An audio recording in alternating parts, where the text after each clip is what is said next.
Good morning, Michelle Saxman here. And as we're journeying through the Lenten season, we are doing today, this will be a daily devotional for February the 25th.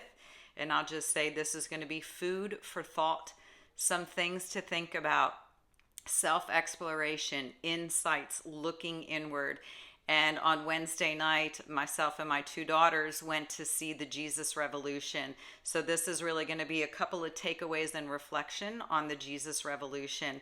And my first one I'll say is, and if you're in my Lenten community and we're talking about making changes and having a vision and understanding for where we currently are, and then having a solid vision and a desire for where we want to be at the end of the Lenten season, a powerful line for me was start a new pattern of behaviors to match your vision. Start a new pattern of behaviors to match the vision. Who do you want to be at the end of the 40 days of Lent?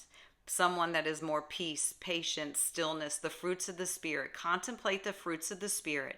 Then go backwards and develop a set of patterns that match that vision.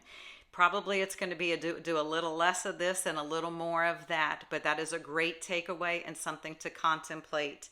Another one, a big bang for me, was truth is quiet, lies are loud. And how loud are the voices and the tapes that are being played up here? Which ones do we need to silence? And which ones do we need to cultivate? So know who the conductor of the brain train is. Truth is quiet. The stillness that comes from within the seat of the soul, from our heart. The lies are loud. And another great one, conviction right here. Do not be so arrogant to think God cannot work through your failures. What are you hanging on to? What are you allowing guilt, shame to keep you shackled in the grave? That is of the ego and of the flesh. Do not be so arrogant to think that God cannot work through your failures.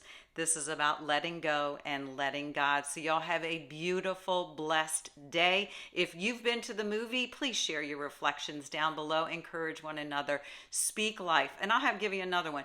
If you're not part of a church community that is really making a lot of changes, shaking things up like you've witnessed, think for a moment about who do you have some level of, and I'll say discrimination against, judgment against, based upon an appearance or a behavior. Because I'll tell you right now, we might not have this hippie generation, but we do have more. We have to have more deaths from drug overdose than ever before.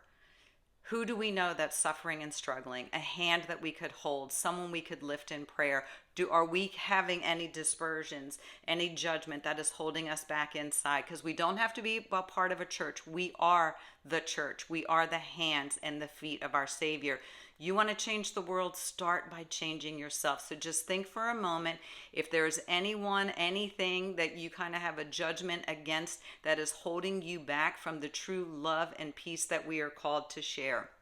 So we don't have to be a part of a church to be a part of a movement. This is an inside job, and it starts with how we see ourselves and how we can begin to extend that light and love toward others. So y'all have a super blessed day. It was an excellent movie.